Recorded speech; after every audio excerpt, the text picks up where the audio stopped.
कहीं कुपोषण यदि है, हमें रोजगार नहीं मिल रही है, रोजगार नहीं मिल रही है मतलब हम गरीब हैं। भारतवर्ष का द्वितीय सबसे बड़ा गरीब राज्य मेरा झारखंड है, सबसे ज्यादा गरीब, लेकिन सबसे ज्यादा अमीर खनिज संसाधन के मामले में। लेकिन इसके बावजूद यदि हम गरीब हैं, उसके हम जानेंगे कि रीजन क्या है।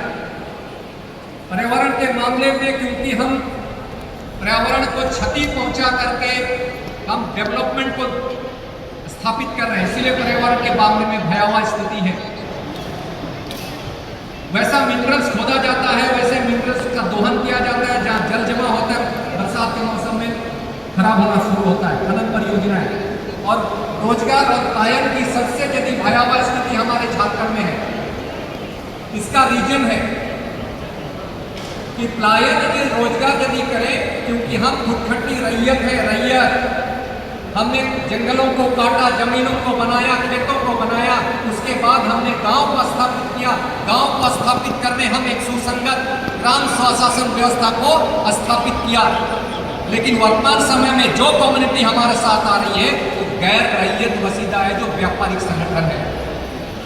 आज पूरे भारतवर्ष में जो आदिवासियों की स्थिति है, जिस चीज के हम रोना रोते हैं, उसका एक ही जिम्मेदार है कि पूंजीवाद का एक नया सेक्टर या निवेशवाद एक नए स्वरूप में आपके सामने आ रहा है। आप कितना लड़िएगा, जल जंगल जमीन कितना प्रोटेक्शन कीजिएगी, क्योंकि जो सरकार में बैठी है वो जल जंगल जमीन दोहन करके वो अपना डेवलपमेंट करेगी। टकराहट यहाँ है, आपकी टकराहट सरकार के उन नीतियों से है जो व्यापारिक संगठनों के लिए काम करती है। जिस प्रकार अंग्रेज ने आया, आपका जल जंगल जमीन खनिजों का दोहन किया, उसी तर्ज पर आप आज चल रहे हैं।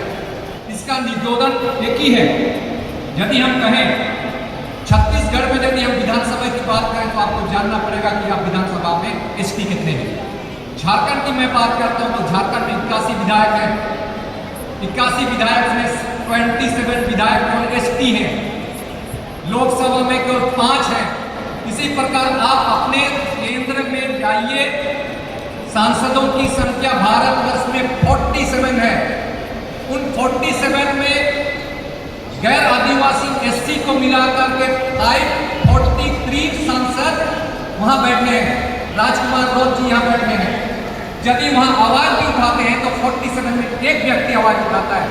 जब संघ सूची पर 97 सब्जेक्ट है, 97 सब्जेक्ट है जो केंद्र सरकार बनाती है, उस केंद्र सरकार में जब एक बिल पास होना है, एक व्यक्ति के अगेंस्ट में वहां 500 व्यक्ति खड़े होते हैं, आपका बिल कैसे बनेगा?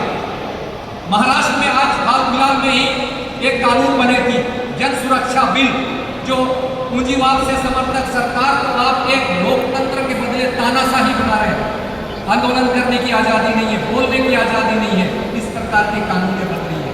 इसका एक ही उपाय है कि आपको 5वीं अनुसूची को हमें समझना पड़ेगा, डिस्ट्रिक्ट ऑटोनोमस काउंसिल को समझना पड़ेगा, बंगाल रेजोल्यूशन 13 और बंगाल रेजोल्यूशन 14 1874 के तहत उस समय 1874 में पूरे भारतवर्ष के समस्त आदिवासी क्षेत्रों को शेड्यूल डिस्ट्रिक्ट के रूप में जिला को ही सरकार बनाने का अधिकृत किया गया था।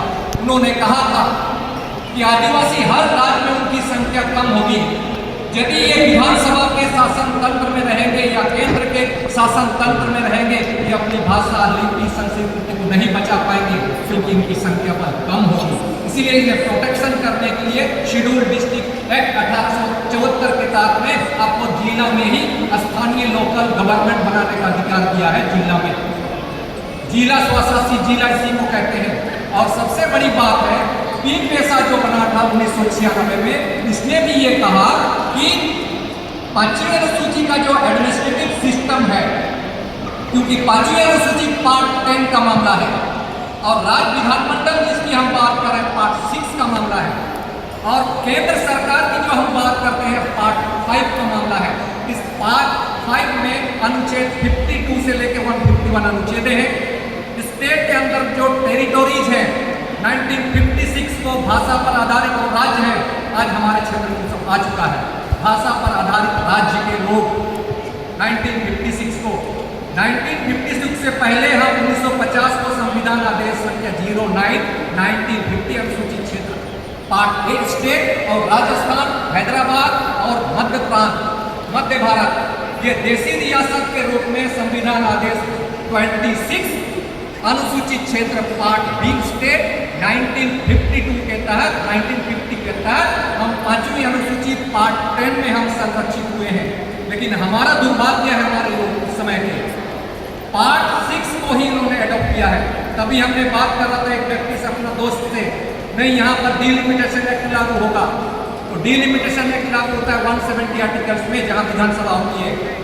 विधानसभा संविधान के अनुच्छेद 170 में है, विधान परिषद 169 में है, लोकसभा 81 अनुच्छेद में है। तो डिलिमिटेशन लोकसभा का होता है और विधानसभा का होता है 81 है और 170 हम 244 में है। यानी हम 5वीं अनुसूची में हम है। तो मेरा शेड्यूल एरिया का डिलिमिटेशन कैसे होगा? डिलिमिटेशन एक्ट 1952 ये लोकसभा और विधानसभा में सीटों का आरक्षण की बात करता है। हम 244